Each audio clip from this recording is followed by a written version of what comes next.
My best friend married my ex-boyfriend 2 weeks after we broke up, then asked me to be her bridesmaid. On their wedding day, I sent the bride a gift, all the proof that the groom had been cheating on her. Derek and I were together for 3 years.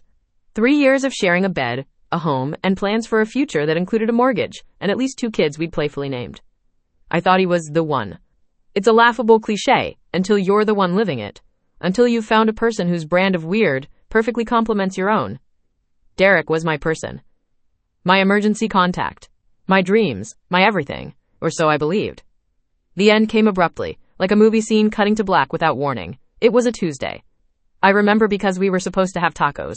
Our Tuesday ritual. Instead, I came home to find him pacing the living room. "I can't do this anymore, Rachel," he'd suddenly said, clumsy and cold. I stood there, my grocery bags digging into my palms. Do what? Tacos? "I can order a pizza."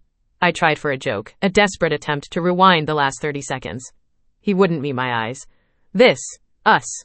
He gestured vaguely at the space between us. "I feel lost. I need to find myself. I'm just not ready for this level of commitment."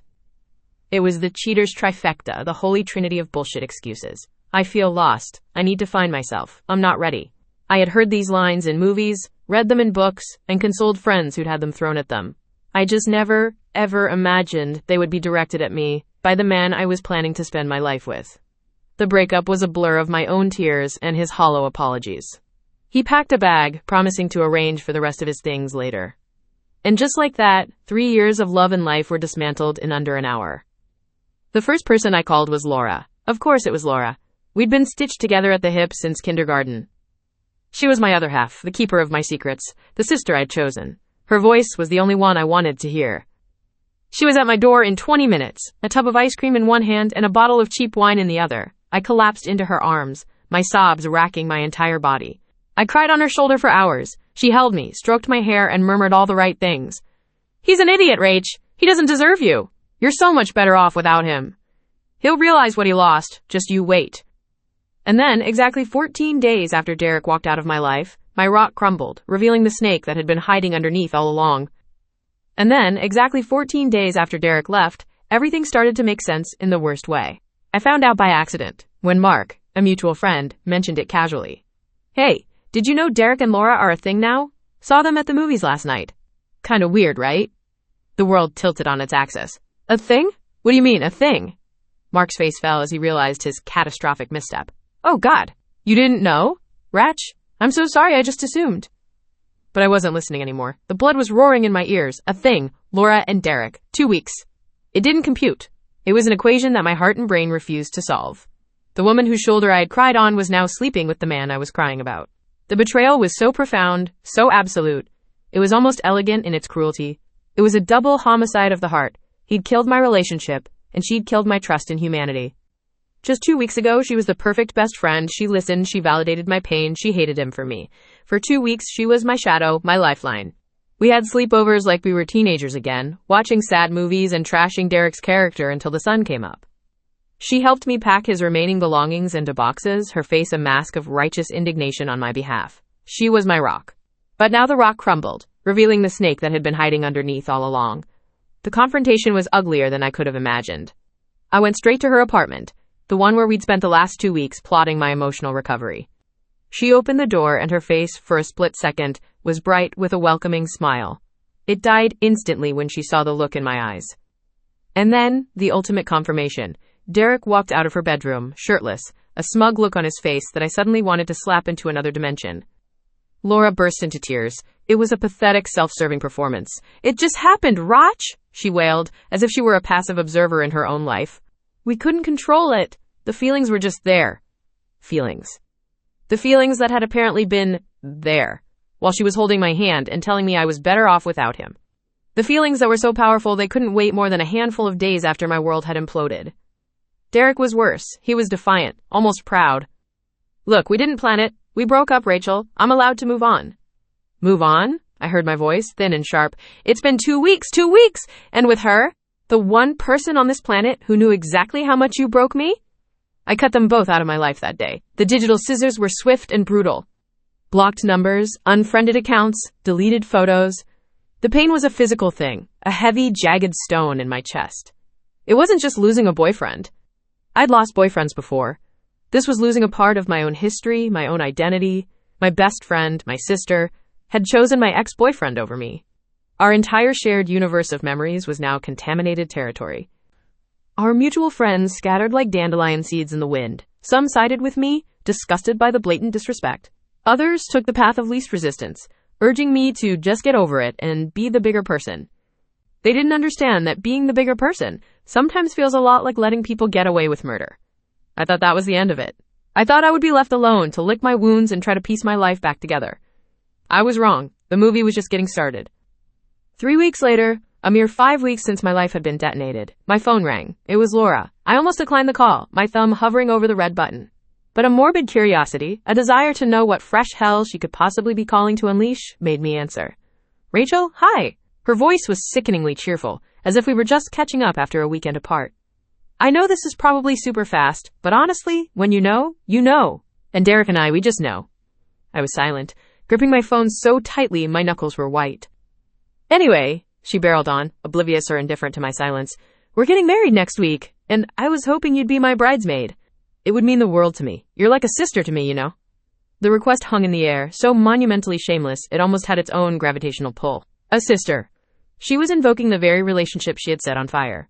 She wanted me to stand beside her, smiling in a pastel dress, and watch her marry the man who had shattered my heart as if I were a prop to legitimize their sordid little affair. She didn't want a sister. She wanted absolution. She wanted to be able to tell everyone, see? Rachel's fine with it. We're all one big happy family. My first instinct was to scream, to unleash a torrent of rage and disgust so vile it would curdle the milk in her refrigerator. I wanted to tell her exactly where she could shove her bridesmaid dress. But then, as the initial shockwave of anger subsided, a different thought began to form. It was a cold, quiet, and razor-sharp thought, an idea so perfect in its simplicity that it took my breath away. I remembered my relationship with Derek. I remembered the little inconsistencies, the late nights he claimed were with the guys, the way he'd get defensive if I glanced at his phone. I remembered the gnawing suspicion I'd always pushed down, the feeling that something was slightly off. He had a talent for making me feel crazy, for turning my valid concerns into proof of my own paranoia. He was a master gaslighter. And a man like that doesn't change. He just changes victims. A front row seat to the train wreck, I whispered to myself after I hung up the phone. Laura, I had said, my voice suddenly calm, almost sweet. I'd be honored. The plan wasn't fully formed yet, but the seed was planted. I would play the part of the forgiving friend. I would smile, I would help her choose flower arrangements, and I would attend the ridiculous bridal shower.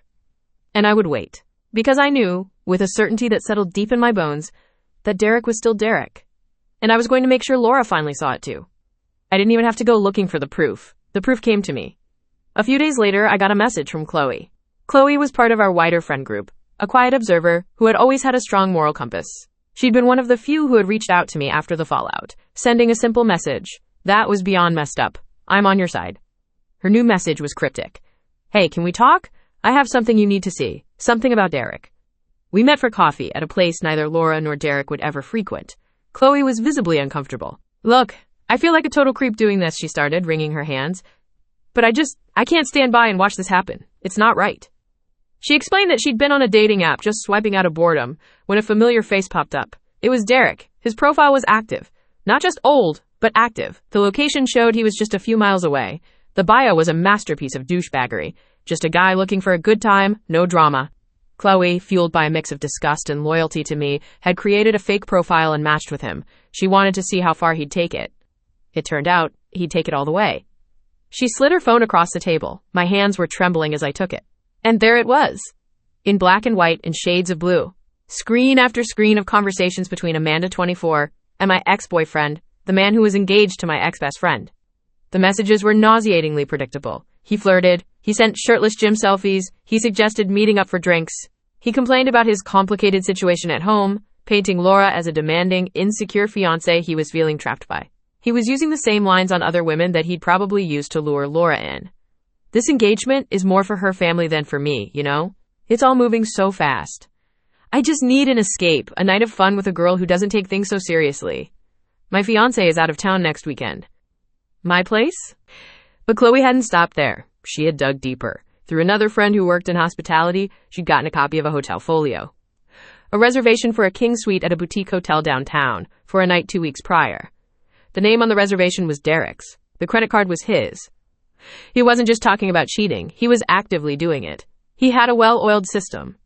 I scrolled through the evidence, a cold, hard knot forming in my stomach. This wasn't about me anymore. My own heartbreak felt like a distant echo. This was about Laura. As much as she had betrayed me, the thought of her walking down the aisle toward this pathological liar, this emotional vampire, it was horrifying. He hadn't just been a bad boyfriend to me. He was a serial predator, and she was his next meal. I looked up at Qley, my eyes stinging. "Thank you," I whispered. It was all I could manage. She nodded, her expression grim. "So what are you going to do?" I took a deep breath, the cold, quiet thought from last week now crystallizing into a full-blown, high-definition plan. "I'm going to give the bride a wedding gift," I said, "the only one she'll ever need." The morning of the wedding arrived, painted in shades of pale gold and nervous excitement. For everyone else, at least. For me, it was a day of cold, calculated resolve.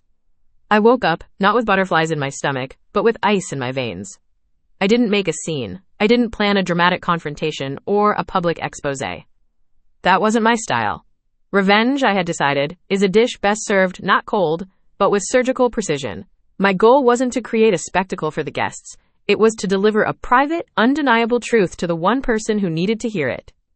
My gift was prepared with the care of a surgeon laying out their instruments.